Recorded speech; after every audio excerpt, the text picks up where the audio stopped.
반갑습니다. SKHTV입니다. 깊은 계곡에서 자라는 눈쟁이 냉이를 채취해 온 지 벌써 사흘이 지났습니다. 너무 바빠서 맛도 보지 못하고 냉장고에 넣어 두었다가 오늘에서야 정리를 하고 물김치를 담습니다. 눈쟁이 냉이는 차가운 기후와 습기를 좋아합니다.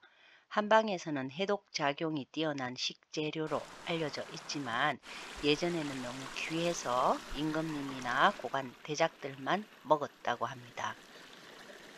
해독 작용이 뛰어나다고 알려진 만큼 눈쟁이 냉이는 피로 회복에 많은 도움을 주는데요. 스트레스가 많고 과로가 많은 현대인들에게 꼭 필요한 식물이 아닐까 싶습니다. 피로 회복 외에도 많은 효능을 지닌 눈쟁이 냉이를 찾을 수만 있다면 물김치를 담거나 장아찌를 담아서 1년 내내 먹을 수 있는 고마운 봄철 산나물입니다. 저는 요즘 같은 이런 봄철에 눈쟁이 냉이를 채취해서 주로 물김치를 담아놓고 먹는 편인데요. 나이 들수록 소화를 잘 하지 못해서 불편하면 눈쟁이 냉이 물김치 한 사발 들이키면 소화가 되는 느낌이 들어서 좋더라고요.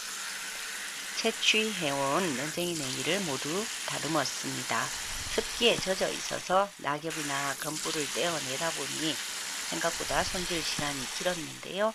여러 번 세척 후에 서쿠리에 담아놓고 물이 빠지길 기다리고 있습니다. 눈쟁이 냉이를 채취해 오면 항상 고기를 구워서 함께 먹는데 오늘도 역시나 고기가 빠질 수 없죠. 저녁을 먹고 눈쟁이 냉이에 들어갈 육수를 준비합니다. 저는 작년 가을에 채취해서 말려둔 버섯으로 우려낸 육수를 사용하는데요. 없는 분들은 깔끔하게 생수를 이용하셔도 됩니다. 말린 버섯 우린 물에 찹쌀풀을 넣을 건데요. 찹쌀풀 역시 굳이 만들지 않아도 되지만 늘 하던 방법이라 저는 그냥 풀을 쑤었습니다.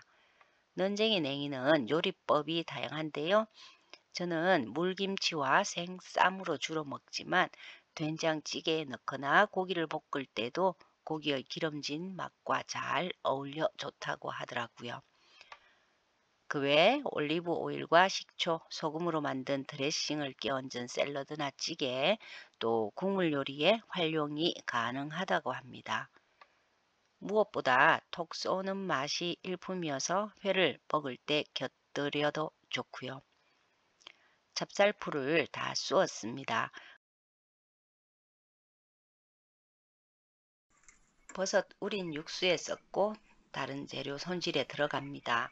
가장 먼저 쪽파를 준비했는데요.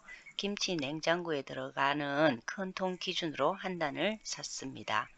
쪽파를 다듬을 때도 뿌리는 따로 잘라 두었다가 깨끗이 세척 후에 바짝 말려두면 각종 국물 요리에 요긴하게 쓰이기 때문에 항상 준비해 둡니다. 당근과 생강 그리고 무의 껍질도 벗겨 준비를 마칩니다. 찹쌀풀을 섞은 육수입니다. 굵은 소금으로 간을 먼저 하는데요. 잘 녹아야 하기 때문에 육수가 미지근할 때 넣어서 열심히 저어줍니다. 간은 각자 취향에 맞게 하면 좋지만 처음엔 약간 짜다 싶을 정도로 간을 해두어야지만 이후 들어가는 재료들에서 나오는 물로 중화가 되어서 간이 딱 맞더라고요.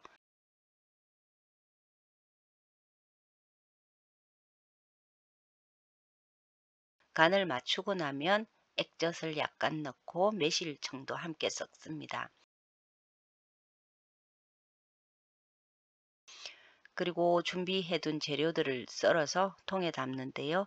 저는 무와 당근 그리고 쪽파를 준비했습니다. 여기에 배추의 노란 부분이나 양파, 배, 사과 등을 첨가하셔도 되는데 올여름까지 먹을 것이기 때문에 배추와 양파, 배 그리고 사과 등은 넣지 않았습니다. 좀 더 다양한 맛을 원하시면 크게 썰어 넣으시거나 갈아서 즙을 짠 뒤에 넣으시면 됩니다. 약간의 생강을 얇게 썰어서 넣고요. 또 당근도 넣습니다. 그리고 쪽파를 첨가하는데 개인적으로 쪽파가 많이 들어가니 좋더라고요. 재료가 잘 섞이도록 저어주고 국물 맛을 봅니다. 아직 재료들에게서 물이 나오지 않았지만 혹여 매실청이 덜 들어갔나 확인을 해본 것입니다. 이제 마지막으로 물기가 빠진嫩쟁이 냉이를 넣는데요.嫩쟁이 냉이가 너무 많으면 톡 쏘는 맛이 강해서 처음 드시는 분들은 거부감을 느끼기도 하더라고요. 하지만 저는 많은 것이 좋아서 많이 넣습니다. 베란다에서 자라고 있는 돌나물도 조금 넣고요. 나머지嫩쟁이 냉이를 모두 함께 섞습니다. 앞으로 다닐 산행에서 돌나물이 보이면 채취해서 첨가할 예정입니다. 이렇게 담근嫩쟁이 냉이 물김치를 하루 정도 실온에 두었다가 먹을 만큼 작은 통에 들어놓고 냉장고에 넣어두면 사흘 후부터 한여름 지나서까지 든든한 국물 반찬이 되어줍니다.嫩쟁이 냉이 물김치로 국수를 삶아 말아 먹기도 하고요. 고기를 먹을 때는 빠지지 않고 등장하는 맛있는 반찬이 되어줍니다.嫩쟁이 냉이에는 다양한 항산화 물질이 포함되어서 세포 손상에도 도움이 된다고 하는데요. 나이가 들면 늙어가는 것이 당연하겠지만 그래도 아직은 사회 생활을 더 해야 하기 때문에 조금이라도 덜 늙어 보였으면 좋겠습니다. 아직은嫩쟁이 냉이 특유의 알싸한 맛이 국물에 배어 나오지 않았습니다.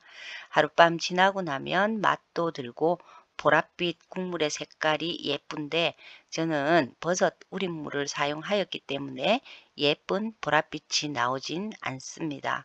갈아 놓은 마늘을 넣고요. 마늘이 녹도록 조금 더 저어줍니다. 그리고 마지막으로 홍고추와 청양고추를 넣는데요. 고춧가루로 대신해도 됩니다.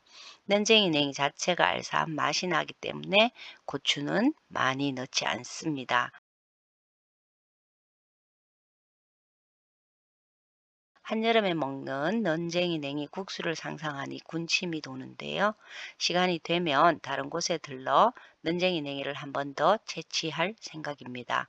그때는嫩쟁이 냉이 장아찌를 한번 담아 보려고 합니다. 원래는嫩쟁이 냉이와 전호 그리고 두릅과 더덕 장아찌만 담을 생각인데요. 짜지 않게 담아두면 평소 반찬으로도 먹지만 가끔 김밥을 쌀 때 넣어 먹거나 캠핑 갈 때 반찬으로는 그만이더라고요. 드디어嫩쟁이 냉이 물김치가 완성이 되었습니다. 마치 김장을 해놓은 것처럼 이런 봄에 이 물김치를 해놓으면 왠지 뿌듯해집니다.